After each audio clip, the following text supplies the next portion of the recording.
Go ahead. Now the feast of unleavened bread drew nigh, which is called the Passover. And the chief priests and scribes sought how they might kill him, Yes, for sir. they feared the people. Then entered Satan into Judas, surnamed Iscariot, being of the number of the 12. And he went his way and communed with the chief priests and captains, how he might betray him unto them. See what he said right here? Now, Judas heard the word, but he didn't understand it. Because he betrayed Christ, and Christ chose him to be one of the 12. I want y'all to pay close attention. This is a man of God, started out. But Satan entered inside of him, and he betrayed Jesus. Go ahead. And they were glad and covenant to give him money. And he promised and sought opportunity to betray him unto them in the absence of the multitude. See, he plotted to kill Christ. He plotted to kill him. But then something went down where when he plotted to kill him, he kind of felt sorry when he did it. Let's go to John chapter 13 and verse 21.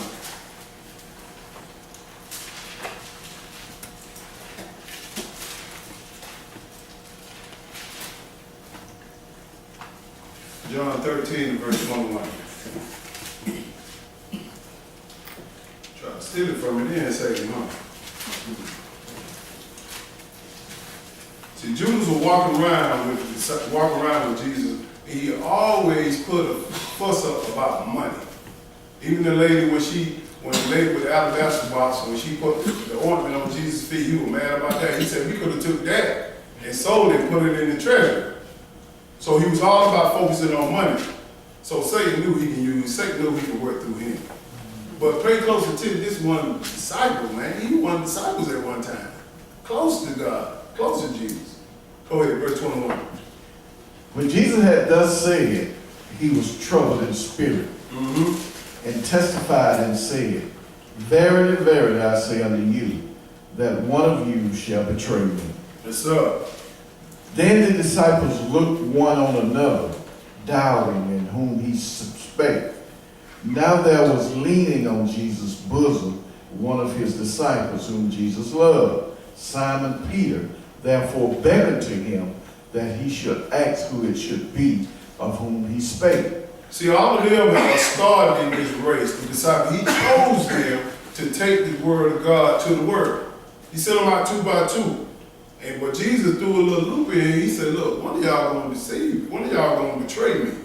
One of y'all going to betray me. So Simon Peter asked the question, is it me? Well, go ahead. 25. He then lying on Jesus' breast said unto him, Lord, who is it? Jesus answered, He it is to whom I shall give a sop when I have dipped it. And when he had dipped the sop, he gave it to Judas Iscariot, the son of Simon. He said, the one that stick his hand in his bowl and dip with me, that's the one that's going to betray me.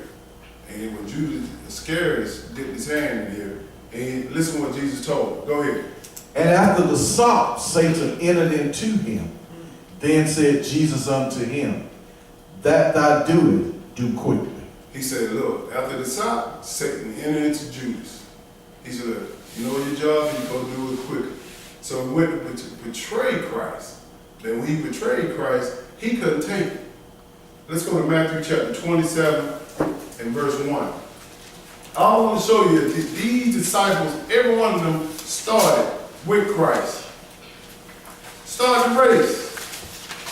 But each one of us, just like the disciples, we're going to go through these obstacles, and Satan going to do something to you. He's going to present something in front of you, and then you're going to have the opportunity to either turn it down or you're going to accept it. So we're preparing ourselves with these scriptures so we'll understand what to do if this ever happened to us, so we can stay in the race. Judas didn't stay in the race. Matthew 27, verse 1. Let's see what happened to him once he did that. Go ahead. When the morning was come, all the chief priests and elders of the people took counsel against Jesus to put him to death. Yes, sir. And when they had bound him, they led him away and delivered him to Pontius Pilate, the governor. Did you saw that back step? He delivered them to Pontius Pilate. He went to crucify Christ. They delivered him to Pontius Pilate. Look what Judas did. Go ahead. Then Judas, which had betrayed him, when he saw that he was condemned, repented himself and brought again the 30 pieces of silver to the chief priests and elders. So he tried to make it right.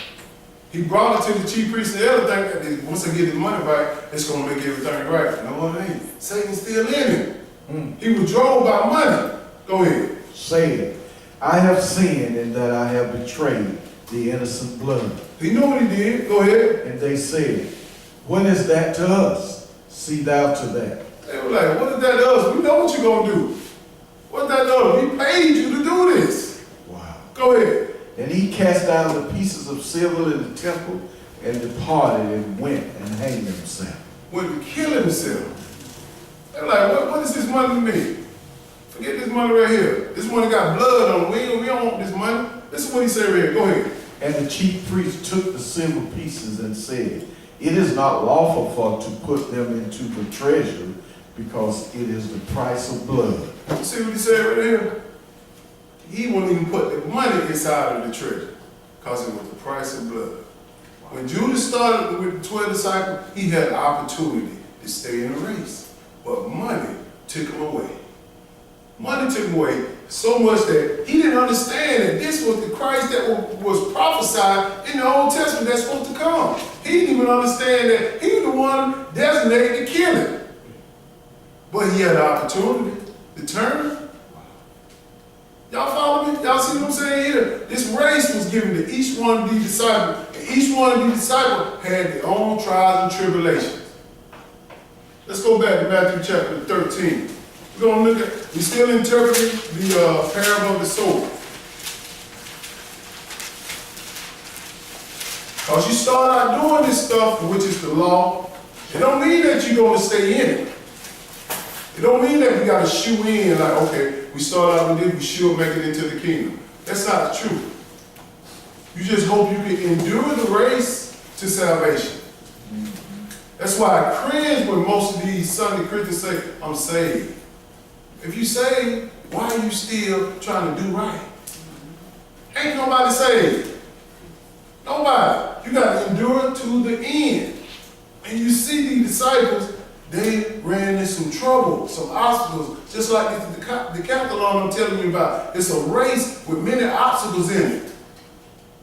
But Judas, he got disqualified from the race. He took himself out. He killed himself. How can you repent to God and say, I'm sorry, when you're dead? He died in his sin. You don't want to do that. Matthew chapter 26 and verse 31. Go ahead. 31. Oh, excuse me, 13 and 20, excuse me, yeah. Go ahead. But he that received the seed into stony places, the same as he that hears the word, and anon with joy receiveth it. When he said in stony places, who that receives his word in rough parts of town, places of the earth, when you receive this word around people, you're going to try to go tell them this stuff, and next thing you know, they're going to start rejecting you, persecuting you. Listen to what he said here. Keep going. Yet has he not root in himself, but doeth for a while. For when tribulation or persecution arises, because of the word, by and by, he is offended. You see what I'm saying? When God put you in the spot, you got to be battle tested for this. Because people are influenced and persuaded by other people. If you ain't battle tested in the word, what I mean by battle tested, you ain't studied this and applied this to your life, you're going to fold out there. They're going to gut check you. They're going to knock you out. They're going to have you feeling a certain way. You're going to be in your feelings and say, man, I can't serve God. I'm looking stupid out here. And that's how most people fold. They don't stay in the race because they're concerned about other people, how they look. What they going to think of them. These are when he dropped in a certain place, in these stony places. Let me see how they going to operate. Getting to the kingdom, y'all, is some work. Some work. Let me show you an example of that. Let's go to Matthew chapter 26 and verse 31.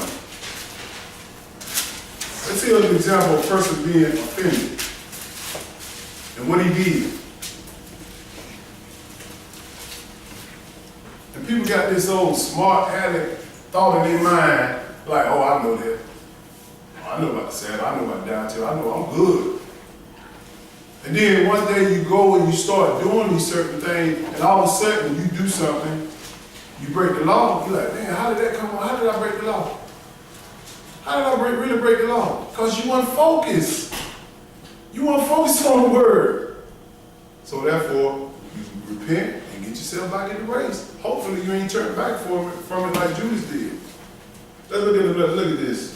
Where we in Matthew chapter 26 and verse 31. Let's look at another one who got offended. And God told him he was going to get offended. Jesus told him he was going to get offended. Go ahead, bro.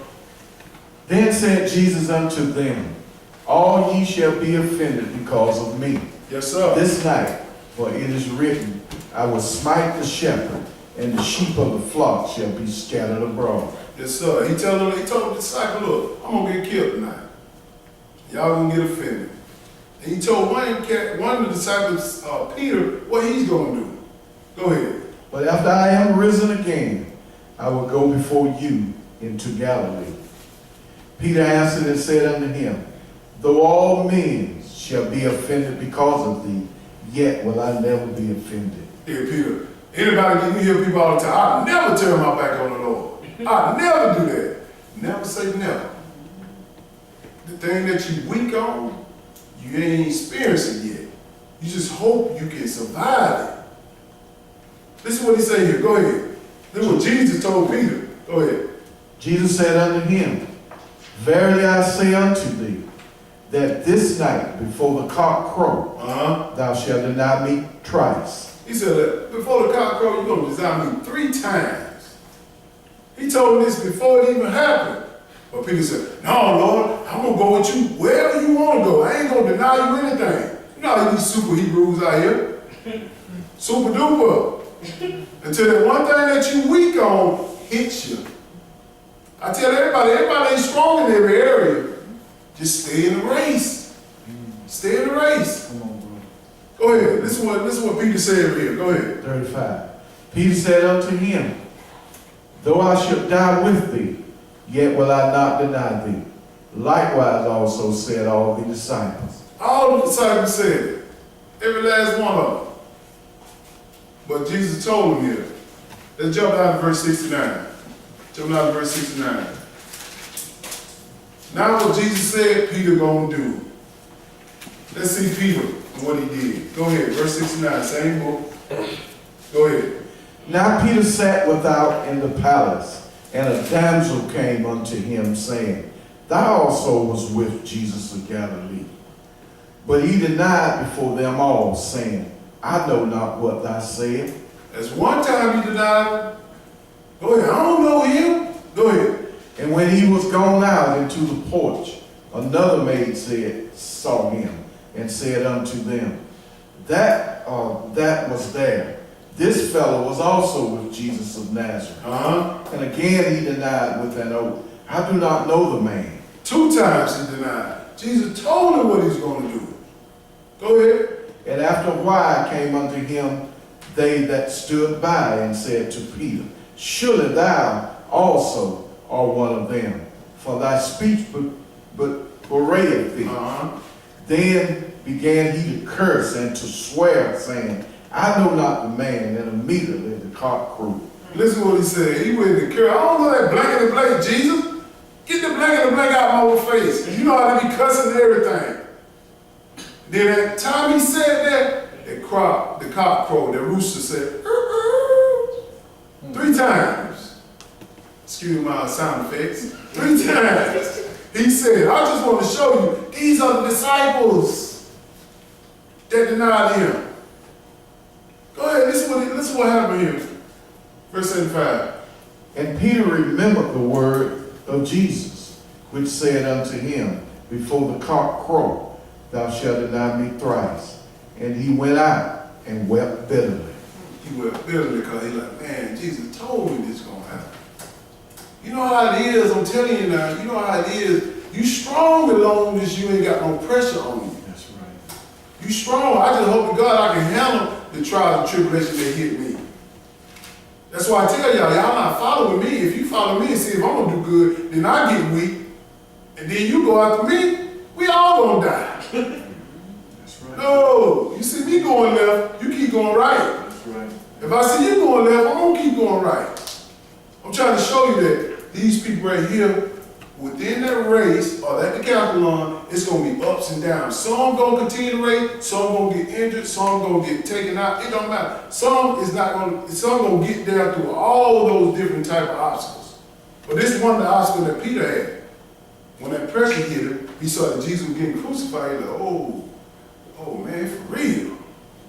Let me step off this thing for a minute. Let me look from afar. But then he didn't figure out somebody else be watching y'all. She said, don't you with Jesus? 2 women saw him. And that third one hit him, he went to cursing. Went to cursing, want to get away from him.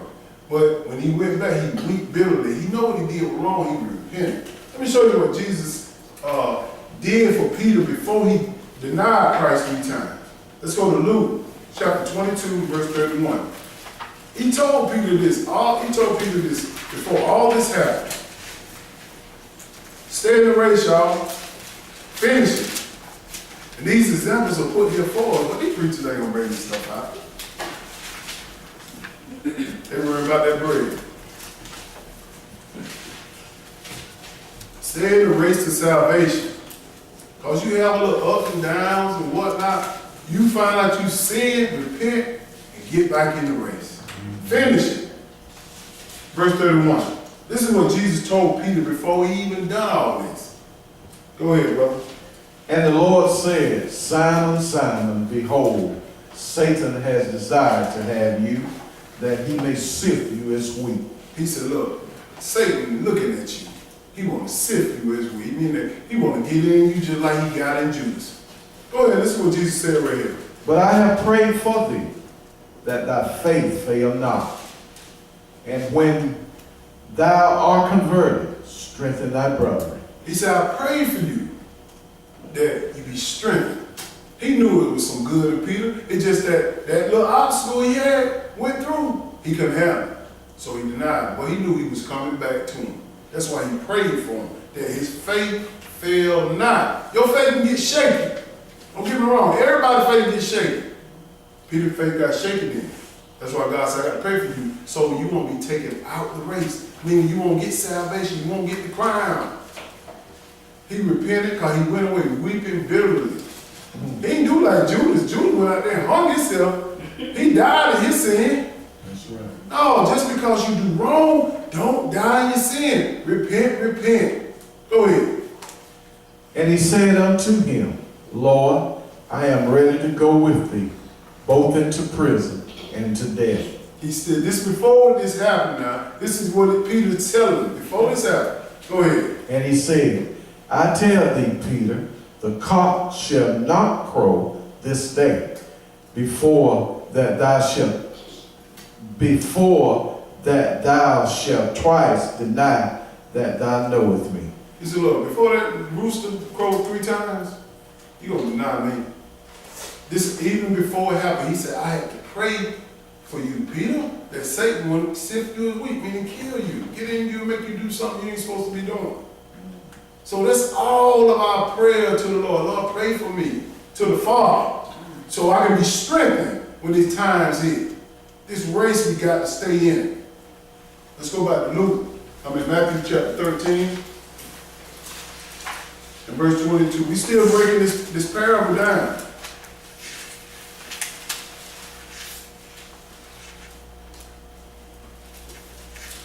Still breaking it down. Matthew chapter 13, verse 22.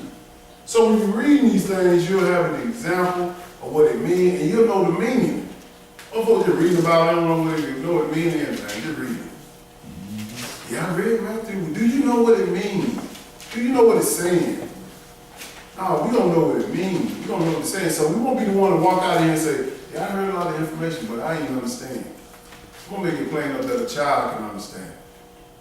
You got to go through the obstacles, y'all. But it's up to you if you're gonna come out on top. You ain't gotta be perfect with it. You sin, repent, get back in the race. Verse 22, go ahead. He also that received seed among the thorn is he that hears the word, and the care of this world and the deceitfulness of riches choke the word, and he becometh unfruitful. This is what happened to a lot of people. They get inside of this world and looking at what everybody got. That's right. Everybody got the cares of the money, the cars, the riches, all this stuff everybody got. And it deceives them. And ultimately, some people lose their life for this money. Let me show you an example of that. Let's go to Acts chapter 5 and verse 1. Let me show you an example of the cares of the world.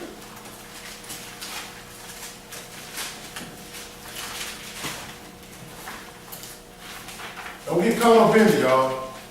I'm preaching to myself too. Because we want a lot of things in this flesh. It's hard to beat down sometimes. It's hard. What? Hard. If you ain't equipping it with this word, believe me, this world gonna get you and Satan. It's gonna take you on. Stay in the race now. How you stay in the race? You take these scriptures, you read them, you understand them, you apply them to your life. Because you sin, that don't mean you out the race. Once you got breath in your body and say, I repent, and you genuinely in your heart feel like, I did wrong and I'm trying to do better, God see it. It ain't for me to figure it out. It ain't for nobody to figure it out. It's for God to figure it out. He knows if you have faith in Him. Let's look at this husband and wife right here. Ananias and Sapphira. They supposed to sold this piece of land, and they agreed that they were going to give the price of the land, the money from the land to the men of God. But they kept it back, some of them. Or kept the money back.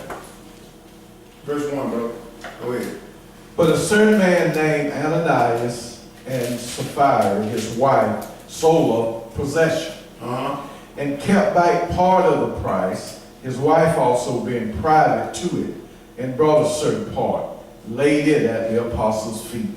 See, they supposed to sold the land and give it all to the apostles' feet. All of it. That's why you can't be so spirited and say, man, I'm just going to give. You can't be so in so much, whatever spirit you're dealing with at the time, because Satan can jump in us and have us doing anything. You can't be in the way of making an emotional decision. I tell people, if you're going to give something, give what you can. Don't give it out of pressure, out of you trying to look good in front of somebody. No, you think in your mind, can I give this and not regret it? And this is what this husband and wife did. They saw this money like, man, we can't give all that. That's a lot of money. Well, go ahead. This is what he said. Read 2 over again.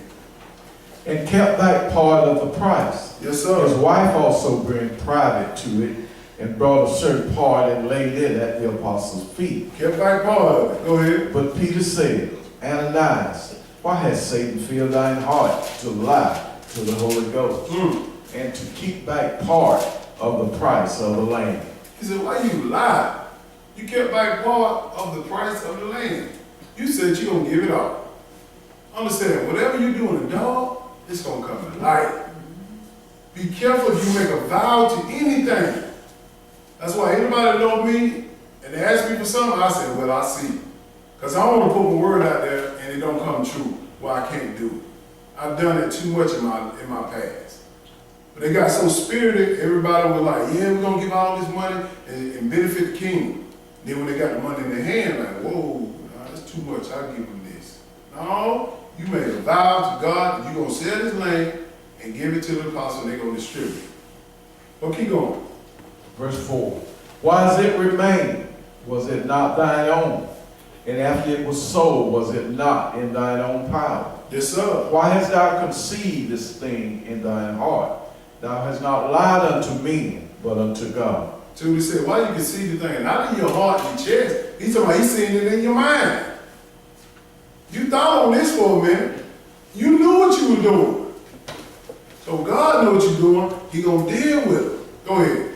And Ananias, hearing these words, fell down and gave up the ghost. God killed him on the spot. He said, you know what you were doing. You made this vow to me. Kill him on the spot. Go ahead. And great fear came on all them that heard these things. I'd be scared too. You just sit up there seeing the man talking, and next thing you know, he dropped to the ground and died. I guarantee you, the ones that held it, so they probably threw it at the priest. He'll take it off. But anyway, go ahead. Verse 6. And the young men arose, wound him up, and carried him out and buried him. And it was about the space of 3 hours after, when his wife, not knowing what was done, came in. So his wife had to go on trial to see what's going on. They're going to ask her. Go ahead. And Peter answered unto her, Tell me whether ye sold the land for so much. And she said, Yeah, for so much. See, following after her husband.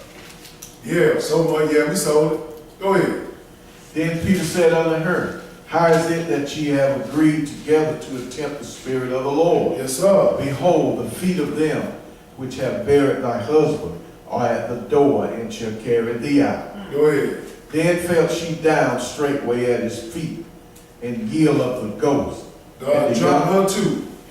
He killed her on the spot. You knew what you was doing. And believe me, before this happened, I guarantee you, God probably, I ain't gonna guarantee you, but God probably give them chance after chance after chance. And God said, okay, the last chance right here, y'all do wrong, I'm gonna kill y'all.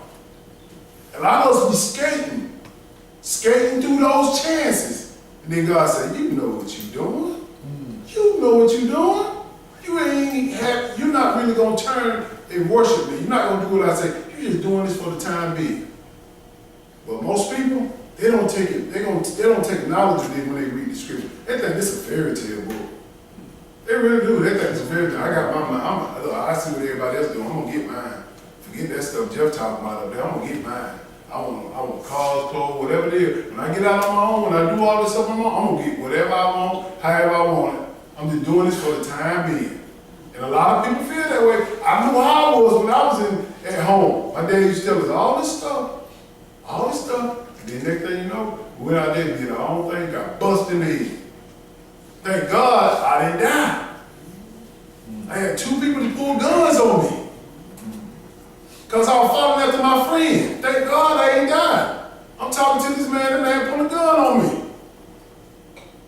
I could have dropped then, right then. So when I tell my kids and other kids, I know what y'all thinking. I've been there. Everybody got to understand this. Go ahead, brother.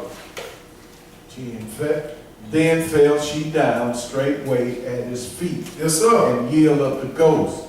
And the young men came in and found her dead, and carried her forth, buried her by her husband. Go ahead. And great fear came upon all the church, and upon as many as heard these things. I bet it did.